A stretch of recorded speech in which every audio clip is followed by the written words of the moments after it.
second most anticipated game of 2026. It looks. Onimusha's back. Onimusha. I got hands-on with the Onimusha Way of the Sword demo, and it was so good. I played it 6 times. They had to sounds pry the about right. controller out of my hands. It looks that good. I played around 40 minutes of the game. The demo was about 15 minutes, but I did it over and over again and kept getting faster and faster. And I've got 5 main takeaways. Number 1, it is not a Souls-like. Despite what might look like, it is not a Souls-like. Number 2, the main character is modeled after Miyamoto Musashi, but his actual character model is based on Toshiro Mifune. Number 3, it brings back that satisfying gauntlet orb sucking in mechanic from the originals, and it feels real good. Number 4, it's got an in-depth swordplay system that is very, very deceiving. And number 5, it is constantly doing maths in the background to make the parries as realistic as possible. All right, let's get into it. Swordplay is the key to this game. It's the biggest part of this game. That's why it's called Way of the Sword.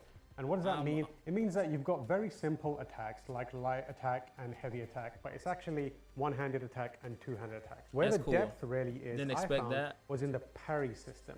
There are so many ways to parry an enemy. In fact, I think it tells you like about 2 or 3 of them, but there's around 6 or 7 that, as far as I know. The first type is a basic parry. Hit the block button at the right moment and you will parry an attack. However, there's an elevated version of that where if you do it at the very last second, you get a special parry, which also contributes to filling a gauge, which eventually powers up your actual sword attacks. After that, there are these moves called the Isen moves, which they are more high-level techniques, which result in parries and counterattacks that are more specifically timed. One of them is a sword Isen attack, where you attack at the exact moment you're about to get hit, and instead of colliding, you get a flash animation where you instantly cut down the enemy. A second version of that counter involves dodging at the very last second, which results in your character shifting out of the way and then doing an instant kill attack.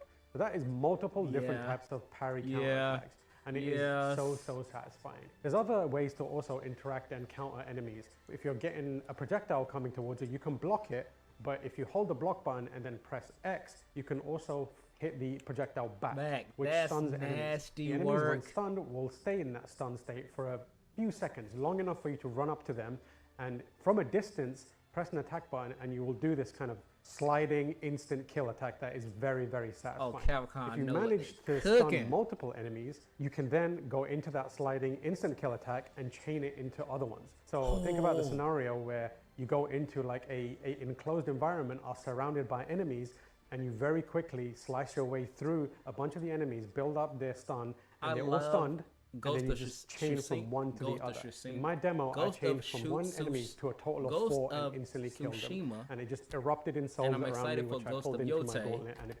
But the swordplay in this is looking more my speed.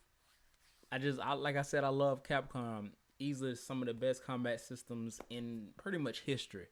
Like Devil May Cry 5, the gold standard. The only thing better is Bayonetta 2. I'm gonna run that back because I was yapping. 4 and instantly killed them. And it just erupted in souls around me, which I pulled in through my gauntlet, and it powered me up. It was incredible. Fighting the normal enemies was exciting, but where it all came together was against Ganryu, the boss fight of the demo. And that is where you have to kind of put everything you know together and make sure that you're using it in the optimum ways. He looks like an annoying it kind of reminded me of the Genichiro fight from like villain way possible. Challenging your understanding of the game. But in that fight, Ganryu does a bunch of different attacks. He's much harder to stun. He'll also do like jumping attacks, which tests your dodge. It was tricky initially, but by the time I was done with my demo, I had the ability to stand in the middle of the arena and not move. Just stay there and let him come to me. And the only thing I did was dodge. And after I dodged five or six times, I believe it is, it fills a bar. And then once you've done that, the next time you dodge, you're able to execute a special attack, which does a whole chunk of damage. So I got to the point where I was just standing in the middle of the room like a cool, badass samurai, and just letting him come to me. Everything he did, I either parried or dodged, and I would just instantly cut him down. And it went from initially being a boss fight that took 5 minutes to a boss fight that took me about 2 minutes. And it was so cool. One of the more underrated aspects of Onimusha Way of the Sword that people might not be picking up on is it's very gory. a lot of the attacks are animated in a way to really emphasize how sharp your blade is. So when you finish off an enemy, you slice them into, and the game loves to play with that. It introduces enemies that are fun to cut up in different ways. One of them is these like weird floating blobby head things that they feel like balloons with water inside them, and actually they fire these projectiles which are like bubbles almost at you.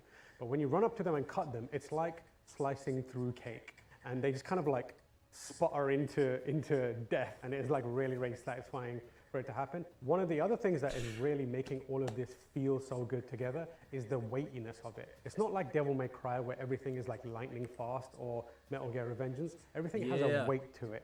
That ranges from the attacking to also the dodges. Your dodges have a kind of almost, they feel like they take a little while to get through the animation. So you have to kind of be careful with when you're dodging. And Musashi will do like this stumbling kind of dodge where it's not like he's doing a cool death dodge. He's like shifting his weight, and you can feel like the weight is actually being shifted, and he'll like recover and compensate to get back on his feet. It has a very, very good grounded feel to it. And when you add that to the intricate swordplay mechanic, you've got this game from an action game standpoint that is so exciting. It looks like it's going to have a lot of depth. And they said that they're dropping 3 very distinct bangers: Resident Evil survival horror, this hardcore action, skill based, and then Pragmata, which is a third-person shooter puzzle. Oh man, 2026. Plenty more to be layered on top of it, and it's going to be a very challenging game too. So Onimusha Way of the Sword has shot up on my keep an eye on these games list to near the very top. I'm so excited to play more. You know they gotta release this demo. They got to.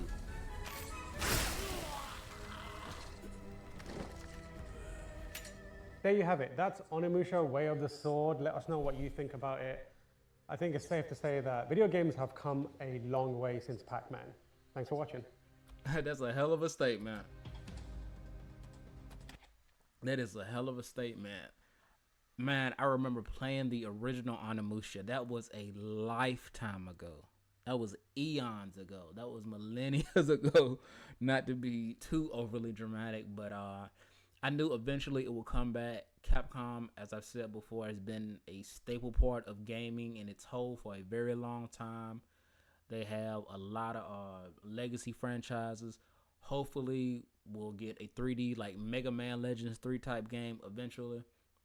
Hopefully. Only other thing that I'm really hoping for, and really in gaming, I'm interested in new experiences, remakes, remasters, you know, bringing something old to now, like Onimusha. But far as like gaming, the one thing I'm looking for is a Beautiful Joe remake or remaster. But Capcom is cooking. 2026, let's go. Let me know your thoughts, opinions, critiques, or concerns in the comment section below. Let me know if you have fond memories of the original Onimusha or any Capcom game. A few more, actually not few, a lot more Gamescom's videos coming. I definitely see you in the next one. Peace.